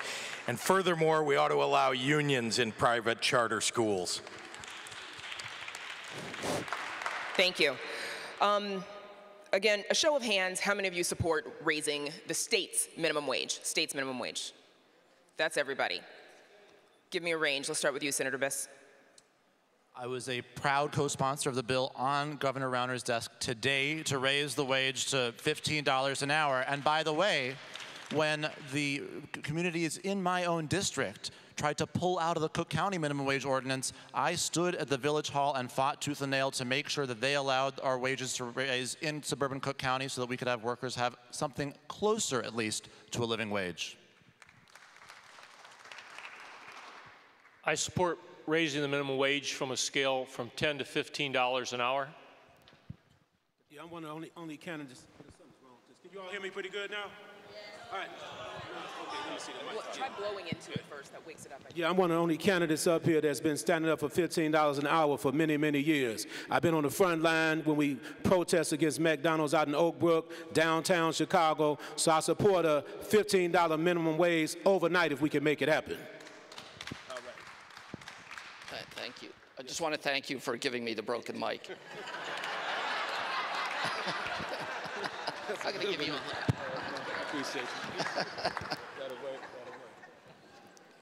I support a $15 minimum wage. I have business here. We have employees. Why should we pay a living wage and have our competitors not pay it, and then have them rely on the state, the county, the city to pay for the benefits that their employees need? It's terrible. So I worked out raising the minimum wage in Chicago, guaranteeing paid sick leave. We must have a $15 an hour minimum wage in Illinois, and we have to stop pretending like paid sick leave, raising the minimum wage to $15 an hour is somehow enriching people. These are just basic human standards, just basic decency to help working people. We not only need a $15 minimum wage, but let's stop kidding ourselves. It's no longer a living wage, $15. We got to create jobs in this state, competition for labor so we can raise wages, not just $15. People ought to be making $20, $25, $30, $50 more. It's important that we create the jobs so there's competition and people can work again. Moving on to crime and criminal justice, what is your plan to reduce the number of illegal guns in the state, Mr. Pritzker? Well, we've got to, can you hear me? They seem to turn it off. There we go. We've got to pass the gun shop bill that's before the governor. We've got to make sure that gun shops are held to the high standard that individuals who are buying guns are held to. We also need to make sure that we get automatic rifles, automatic weapons out of Illinois, frankly. And then we've got to work at the federal level, lobbying to make sure that we get the kind of gun safety measures that will keep the flow of illegal guns from coming across the border from Indiana, from Iowa, from Missouri, from Wisconsin. They're killing our children. I believe we should license gun dealers. We need to take stronger action on straw purchases. I wrote an op-ed a few years ago in the Chicago Tribune asking for gun liability insurance for gun owners. But the thing is, the underlying issue is we have to stop the failed war on drugs. Because the mass incarceration, the informal economy, all of that violence, all of this is linked to a lack of economic opportunity. And if we're not going to talk about that, you can regulate all you want on guns and nothing will change. I mean, I'd go after the gun issue hard. I'm one of 11 children. My wife is one of 5. She has 30 first cousins. I have more than 50. We see ourselves as part of a big family, in some ways a big American family. If I was governor of this state, the people of Indiana were allowing those guns to come into Chicago, kill as many people as being killed, I would go after them. I would stop them. I would say, you're going to hurt our people, we're going to do something to you. We're going to hurt your economy. We're going to stand up for the folks here. We're going to do whatever it takes, but you've got to stop those guns from coming into our city. Okay. When it comes down to intercepting the illegal gun traffic, the ATF must do a better job, okay? When I talked about this early on, I want you all to hear me clearly. Whether I'm running for governor or not, I need you to hear this message. Black death is a hustle. You can put all the politicians and all the police, and I'm not anti-police, I want to make that clear. I'm anti-excessive force and police brutality. But you can put all the politicians and all the police in one room for 48 hours, and none of them are going to come out of there with a solution to end the gun violence in Chicago, because everybody's looking in the wrong direction. Everybody's in response mode. Everybody's coming out after somebody's shot and killed. We have to be more preventive and proactive in Chicago to stop the killing. And the ATF must do their job. Now, every time I talk about numbers, I say this because if you look at shootings and homicide numbers over the past 20 years, you have a range of 450 people to 600 plus people killed in Chicago every year for the last 20 years. This problem has been around for a long time. So the ATF, they're failing our people. Instead of bringing ATF agents to Chicago to continue to arrest poor young African-American men and Hispanic men and some poor white people, intercept the illegal gun flow. I'm an expert in the field in reducing violence. And another thing I want to say to you, we don't have a gang problem in Chicago. That's why you can't stop it also. We have more interpersonal conflict. It's hard to stop interpersonal conflict because people get into an argument, Johnny on the spot, and shoot somebody. The spirit of revenge is too high in Chicago. Mass incarceration is not paying off, my people. It's not paying off. So you need a governor like me that understands this issue like nobody else. And I love my politicians. I love the police department. I'm not against the police. I want to make that clear. I have family members that work for the police department and people out there that are friends of mine. But when you're wrong, you're wrong. And nobody has a solution to stop the killing. If they did, we would get homicides down to 30 in Chicago. Trust me what I tell you. I'm good friends with the mayor of Boston. Boston only had like 30 homicides about last year, 30 homicides. And that's it, they calling me now, all right. I believe every gun dealer in Illinois ought to be licensed. I think they should go under the same practice as every business. If you're a hairdresser, you have to put out a shingle on your house. If you're a gun dealer, you should have to display a shingle that you deal guns. That gets gun dealers out of neighborhoods. We also have to be more prudent in the way that we allow guns to be sold out of trunks of cars and be distributed, because that's how they're getting into our neighborhoods. They are coming from gun shows. They are coming from people out of state, as has been mentioned, and we need to stop the import of those guns into the state through those sources that I've just mentioned. As governor, I will address that. I would sign that bill immediately to protect our youth. I want to say one more thing. Many of our youth today do not value life as people in this room, okay? Because we knew the difference between right and wrong. We valued life. We were more responsible.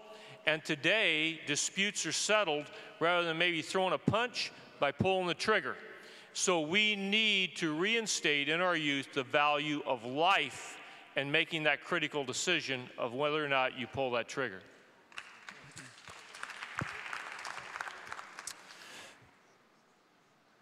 In Illinois, gun dealers aren't licensed, which means that a lot of the guns that are used to commit violent crimes in the city of Chicago come from suburban gun stores, and we know where they are, and we can't do anything about it because Illinois law doesn't let us do that.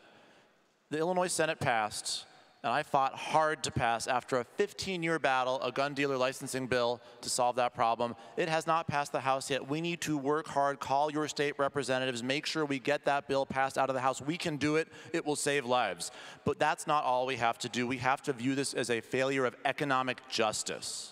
A failure of economic justice. There is a lack of economic opportunity in black and brown communities across the state of Illinois, not just in Chicago. And when economic opportunity leaves, violence replaces it. And so we need to put people to work. Yes, job training programs are good, and God knows that entrepreneurship is important, but it starts by us putting people to work by hiring them, by creating jobs directly. Jobs where the government can hire people to go teach in school, to work in government offices, where we put people to work on construction projects, and then we make sure that when we do a capital bill to invest in construction projects in neighborhoods that need economic activity, the folks who are put to work on those projects live in those neighborhoods where the jobs are most needed. We've gotten that wrong in the past in Illinois. It's time to get that right. And finally, it's not just about economic justice, it's about criminal justice. We have to reform our system of criminal justice, and that's on the beginning all the way to the end. It's prevention. It's sentencing. It's what we do in the criminal justice system. It's about mental health treatment, substance abuse, education, and job training inside the correctional system. And then it's about removing bars to employment on the outside. I've passed bills on these issues. I've fought hard on these issues. I know what it takes to build the coalition. We're going to need to do dramatic, bold, progressive things to change our view and make our society one where there is opportunity in every single corner of Illinois.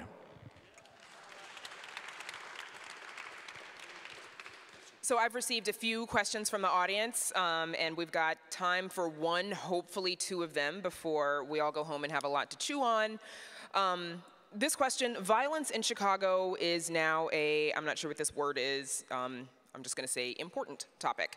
Describe your plan for addressing it. And here's the point that this person makes that I think is interesting: do not tell me that it is jobs, because 12 to 15-year-olds can't go to work. This question is from a state retiree. Again, please keep your answers brief. You may start, Senator. Well, you're up first. As governor, I would institute a mentoring program in all grades 5 through 12, okay? That needs to happen. It needs to happen to give young people guidance. It needs to happen to bring young people together to understand that they can have constructive conversations and that we can resolve individual differences without violence. That's what myself, Manny Jackson, Dr. Ed Hightower are doing in the Metro East area. We're very self-conscious of the Ferguson issue that happened in Missouri 2 summers ago. We do not want to see that happen in the Metro East area. So we have begun such programs as a model that hopefully are replicated not just in the state, but in the rest of the country. Okay. He gave me the broke mic now. No, there we go. Anyway, as your governor, I have a proven track record in the area of reducing shootings and homicides. When I was the director of Ceasefire Illinois, we had a proven public health model. And this is what happened. We worked with 1,200 high-risk individuals here in Chicago, and these are the guys that were most prone to shoot them guns at people. So we spent 22,000 man-hours with that population, which resulted in reductions of 25 to 80% in shootings and homicides in some communities in Chicago. We've been working with Wallace Gator Bradley, a lot of the good people on the front line working. So as your governor, what I plan to do, Superintendent Eddie Johnson continues to put a number out. He says that it's about 1,300 or 14 individuals driving the violence in Chicago. So if that be the case, everybody working in the field of violence prevention should wrap themselves around at least 200 or 300 of those individuals times 50 organizations, and let's service all 1,400 of those individuals. There was a model that took place in the city of Boston back in 1994. They called it the Boston Miracle. They went an entire year without one homicide of a young man under 17 years old. You can look up those numbers, and it's solid gold. We can win in Chicago if we all unify and stop allowing black death to be a hustle. The reason I say that because the criminal justice system would be 70% broke if my people were not out here going to jail on a regular basis, all right? I just want to say that. That's time? All right, I got you. I won't do it, I got you. All right, here you go. Good luck. You want me to go? Yes, please. Sure. I'd say this, all of these issues are related. They're all related. And they all go back to what's happening with that tax system and the corrupt politicians. We pay for our police, we pay for our education with the same dollars, property taxes, because the rich and the well-connected are not paying their fair share. Everybody else has to pay more. Now, every house, every middle-class house in the city of Chicago is overtaxed. The mayor can't raise the taxes anymore because he may lose his job in the next election. So what does he do? He cuts the number of police officers. There's 1,000, maybe 2,000 fewer cops in Chicago than there were 10 years ago. You know what happens when you get rid of cops? Crime goes up. You underfund those schools where a kid gets a 14 on the ACT, that kid cannot pass a police exam. So we cannot attract police officers from the very communities that we need community policing in the most. The whole thing is rigged, and they're willing to accept it because they make money on the system. It's a system that's undereducating our kids, it's condemning them to a life of economic servitude, and it's creating the highest death rate of any city in the country. We need to end it. So as an alderman, I can speak to this in a unique way in that we are a segregated city. We are one of the most segregated cities, if not the most segregated city in the country. And part of that is recognizing that I sit in a position of privilege. I represent a Northside community. And the reason why it's successful is not that the people are better, because quite frankly, poor does not mean weak. Poor people often are the most resilient people because it costs more to be poor. The reason why my community is successful is I have the most brown line stops outside of downtown. I've got solid parks, which means I have solid schools. That means I have solid businesses. And then the home values go up. And then the ward gets wealthier. You take any one or two of those three things away, and you can see how communities around the state and this country struggle. That's all this comes down to. So the only way that you address this is recognizing we need to get lead out of paint in poor communities, lead out of water, because that impacts a child's brain development. It's not just about better gun enforcement or better gun laws. It's about addressing poverty in a serious way. It's all of it, all hands on deck. It starts with universal preschool. That's the beginning of an answer to the problem of violence on our streets, because if our kids get proper education before they show up at kindergarten, much less likely to end up dropping out of high school. Then it moves on to, we've got to pay for the schools that we want so kids will stay in school and learn and make sure they get a vocation if they choose to do so. 70% or more of kids who graduate don't go on to college. We've got to make sure they've got the skills to go get a job. And then we've got to answer the question for ourselves, what do we care about in this state? How are we going to step up for our kids to make sure that violence isn't their choice, isn't the only option that's available to them? We've got to rebuild the safety net in this state. Bruce Rauner, for 736 days, refused to introduce a budget or get one passed. And you know what's happened in the community. All of the agencies that were serving people, kids and adults alike, have been closed. And we've got to have a Marshall Plan for rebuilding our safety net in this state. It's a profound question because you're absolutely right. A 14-year-old who shoots someone that didn't do it because they didn't have a job. But here's what I know. Violence begets violence. Killing causes more killing. And what we have seen because of economic disinvestment in communities and the economic injustice and the racial injustice and the injustice of our criminal justice system that puts people in cages if their skin is the wrong color instead of giving them opportunities, we have seen violence spread and grow and become the unthinkable of even children shooting children. And so how you get at that is from the root, from birth. I'm so proud that Letisa Wallace, State Representative for Rockford, who's sitting here in the front row, is supporting me in this campaign. She's supporting me because we fight side by side in the legislature for expanded child care, to make sure that every child in this state has access to a safe place, wraparound services, the kind of counseling needed in communities where too many children grow up in traumatic environments, the kind of additional services so everybody arrives at kindergarten ready to learn, and therefore arrives as a high school graduate ready for college or vocational training or a job. That starts from birth, and that's what we have to fight for.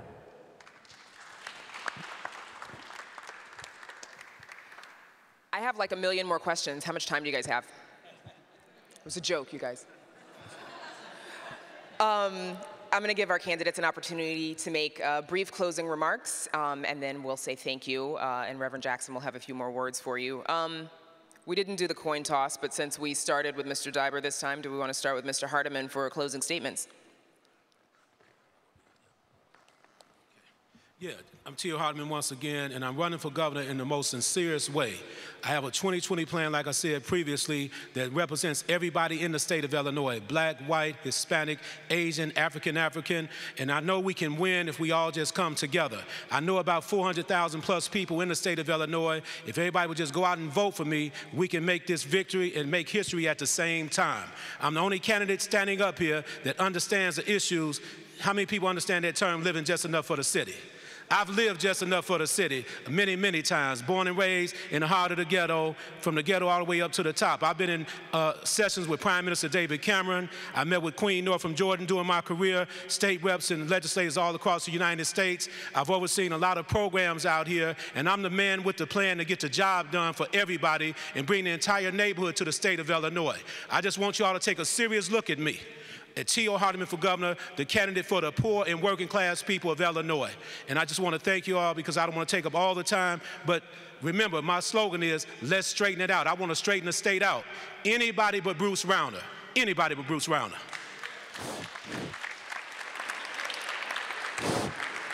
Mr. Kennedy, if you'd like to give your closing statement, Mr. Hardiman's, just so everybody knows, that was just about a minute. Bonus points if you can all keep it to a minute. And I think this is a complicated time in America, both in our country and in our state. At a time like this, we ought to look back at history and see ourselves with great clarity in that long arc of history. Our founding fathers, they gave us a slogan for times like this. They gave us a national motto. They said, out of many, one. Then when we were kids, we were all taught to revere Abraham Lincoln. We're taught to revere the story of his life, where he gives his life to the cause he thinks is more important than any other, which was to keep the Union together and to give everybody greater freedom. And then later, we're taught to admire the life of President Franklin Roosevelt. He was wealthy, he was connected, he was powerful. And yet he says in the 1940s, when he's one of the richest men in America, he says, we all go up or we all go down, but we go together. We need to remember that. We need to remember that there's a greater communal purpose for our lives, just like the founding fathers taught us. We need to understand that our life is not the most important thing. just like Abraham Lincoln showed us. We need to understand that, yes, we can be rich and powerful, but we can all stand on the right side of history, just like President Roosevelt did. You do that, if we think of ourselves with that communal purpose, well, we can look out for the next generation. We can give our kids great jobs. We can give them long careers. We can keep them close to home, and we can make sure that the promise of this country is the promise for all Americans. Thank you.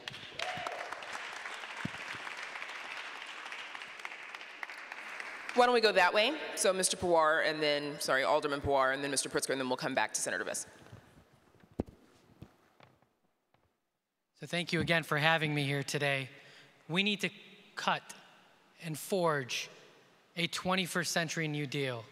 But the way to the future, the path forward, you have to look at our history. And that means recognizing that today, the reason why people are having a tough time getting ahead and the divide grows is because of economics. But history has to be acknowledged. And that means that when jobs and industries were leaving black and brown communities and crack and cocaine moved in, the response was not creating jobs. We jailed and broke up black and brown families. But now that those same types of jobs are leaving majority poor white communities, it is a public health issue because we have prescription drugs and opiates.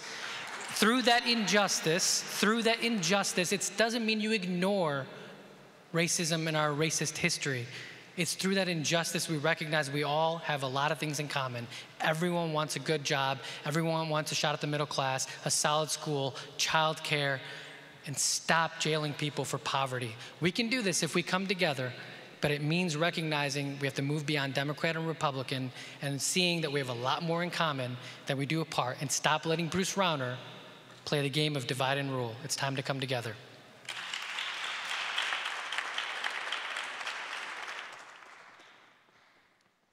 Well, you know, I began by telling you, justice, justice shall you pursue. I've spent my life trying to honor those words. This work is guided by my faith, and frankly, it'll never waver as a result. My record's clear. I've brought people together to improve the lives of Illinois families. I'm running for governor to bring that same commitment to everyone in this state. Let's defend and expand the right to vote. Let's bring economic prosperity to the communities that need it most. Let's provide quality education to all of our kids. And let's root out racism and violence in our system. With Bruce Rauner running the state and Donald Trump running the country, ladies and gentlemen, it's time for a fight. I hope you'll join me.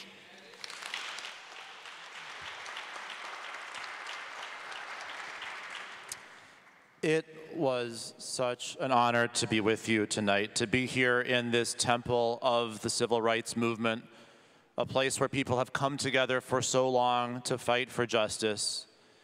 And yes, this place and this organization has its spot in history because of the work that Reverend Jackson has done for, yes, so many years. But more importantly, it has its spot because of the work that people have come together to do. The communities have come together to engage in transforming the quality of life in their own neighborhoods. And to me, that's what this moment is. We heard a lot of interesting and important questions and a lot of discussion, and frankly, an awful lot of agreement about a whole bunch of different issues about how we need to tax the rich, about how we need to change our school funding system, about how we need a system of criminal justice that's fair and equitable and restorative, about how we need to invest in child care. We heard about all these things, and I think the question facing us now is what kind of party is going to get that done? Are we going to, once again, hope that someone comes to save us? A billionaire is going to come from somewhere. Some political machine is going to fix it for us. Is going to tell us, go home, I'll take care of it for you, don't worry. Or are we going to stand up together and take control of our own futures? Are we going to stand up together and march arm in arm to transform our state? Are we going to stand up together and say, we know and we feel and we understand that those who have benefited from the current system are not going to let it change without a fight, but we are ready for the fight, not for ourselves, but for our neighborhoods, our communities, our children, and our grandchildren. I'm Daniel Biss, and I'm running for governor because I believe this is the moment for that fight. This is the moment for that transformation. I'm here today to humbly ask you to join me in that. Thank you very much.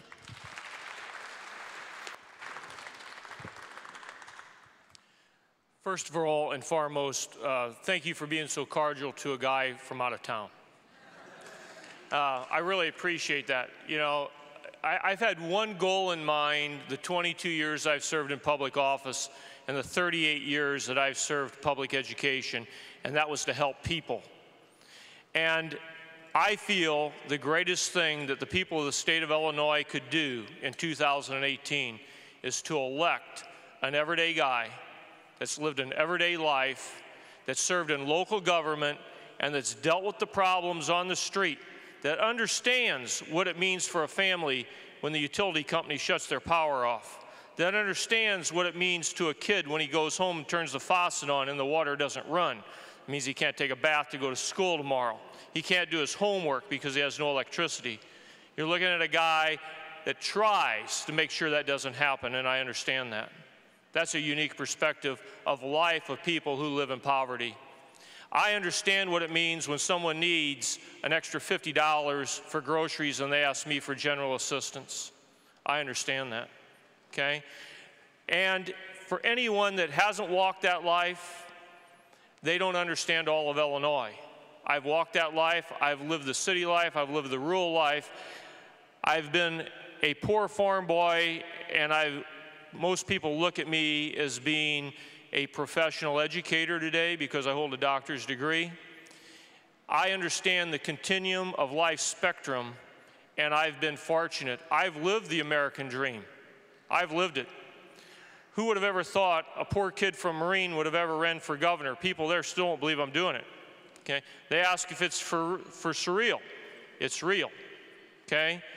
So I want to become your governor to help you, to help the people in Chicago, to help all neighborhoods, and to bridge Illinois together to make people proud of being a resident here.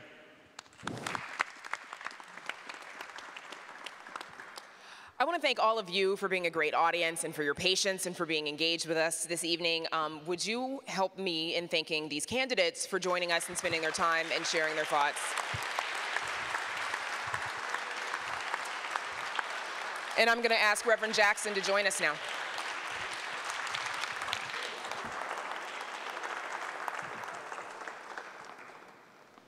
Let's give another hand for these candidates here. And let's give another hand to our moderator who did a tremendous job tonight. Before Reverend Jackson comes, we have one brief announcement. Ms. Patricia Parson, if you're here, your PACE vehicle is here to pick you up right out front, and so we want to make sure you get home safely tonight. Ms. Patricia Parson, your PACE vehicle is here. And now let us welcome back Reverend Jesse Jackson, Sr., whose visionary leadership brought this forum to us tonight as a part of our 46th annual convention. On your feet for the Reverend Jesse Louis Jackson, Sr.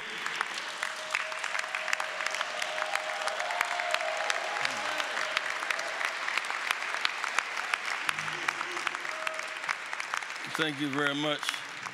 I want to give these candidates a tremendous expression of our thanks for their being here and for you being here to hear them out and begin to make judgments about where they stand on issues that matter. This will not be the last of these meetings we'll hold here at Rainbow Push and hopefully other places around the city. We didn't hear enough talk tonight about banks. There's something going on when near the north side of the city, unemployment less than 2%. Suburb job wanted signs. 9 communities in Chicago in the city, unemployment 22%, median income $10,000. On the west side, there were 65 manufacturing plants. There are now 10. There's some structural disorder that must be addressed, and it cannot be done with platitudes of sorts. We started out by saying tonight we want us to address the fact that the automatic voter registration at age 18 that's on the governor's desk. Do y'all support the automatic voter registration?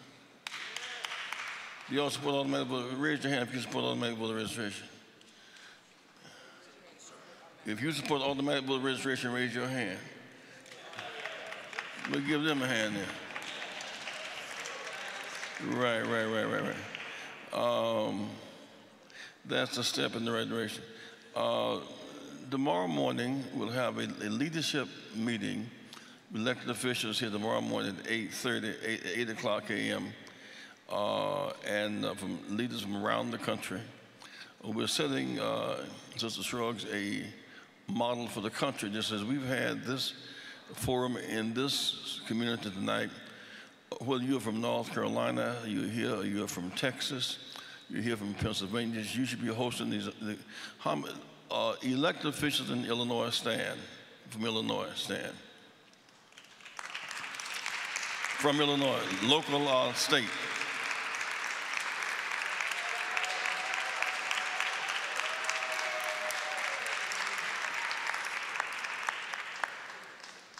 See, we should never wait again for someone else to convene leaders to address votes that we must deliver. Give them a hand one more time.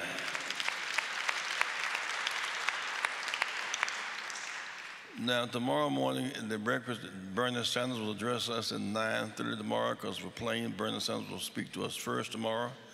We'll have other officials here from around the state. We'll be on the air live from 10 until 12. Then there'll be a love fest tomorrow noon from 2 to 6. We're mobilizing our youth and not so youth. We're going to have eating and fun and frivolity tomorrow, some expression of hope and joy, minus the violence that plagues too many of us. But I want to express my thanks to you. This is the beginning of a series of meetings we're going to have. Hope all of you who are here will join the Rainbow Push Coalition. We need a strong organization to undergird this movement. Brother Fioret, I want to thank you so much for your support. Give Bob Fioret saying you're just kind of special. Give him a hand. Fioret saying. Mary Flowers, stand up. Give Mary Flowers. And I want again, Sister Ammons, we have 3 issues we're just dwelling on this week. One of them is automatic voter registration. There are 1 million people in this state who are temporary workers who work 89 days, get fired because if they work the 90th day, they get benefits. That's a scam on our system. They work 30 hours a week, get laid off. So we demand the workers who work should have benefits, and we should detect, eliminate any scheme undermine the work, the benefits. Also, I want to ask you one last appeal. You who will support our quest, a Rainbow Commission on anti-voter suppression schemes. Trump wants a scheme on anti-voter fraud. See, there is no voter fraud. There is consumer fraud. We want to stop voter nullification. We want to stop voter suppression. When we win, everybody wins. Red and yellow, brown, black, and white. We're all precious in God's sight.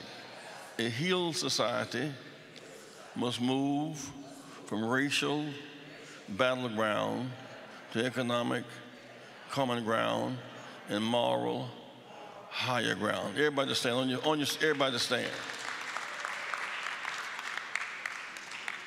Come on, Maurice, what's going on?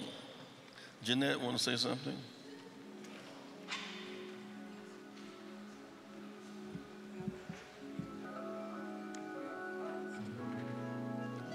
Greg Palace will be showing a movie tomorrow afternoon at 3 o'clock. that has to do with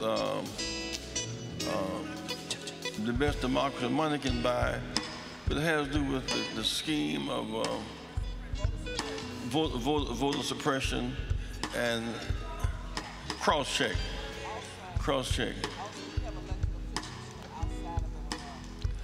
Elected officials from outside the building, raise your hands. Those who are, Dorothy Brown, thank you for your yeoman's work. If you want to, we can go upstairs to community hall, just communicate with these officials. Give these guys another big hand. Thank you so much. Come on, Maurice. Yeah, Daddy. Oh, listen now. Oh, mothers, there's so many of you crying. Oh, brothers, it's far too many of us dying. You know we've got to find a way just to bring love back again here today. Fathers, we don't need to escalate. War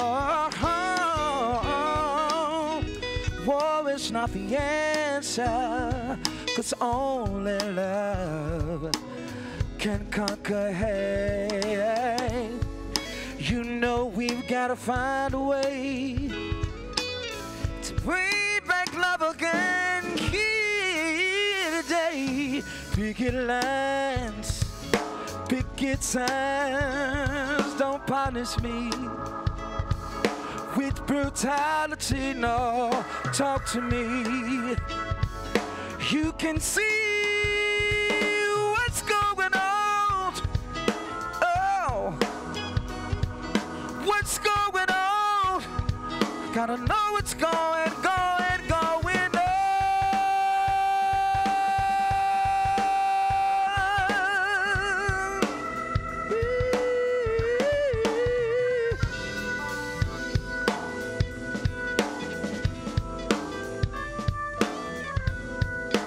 Any of the elected officials, if you can come to the stage, please, for a photo with Reverend. I think Mayor Ward is here. If you can come to the stage. Any other elected official? Yes, Vincent.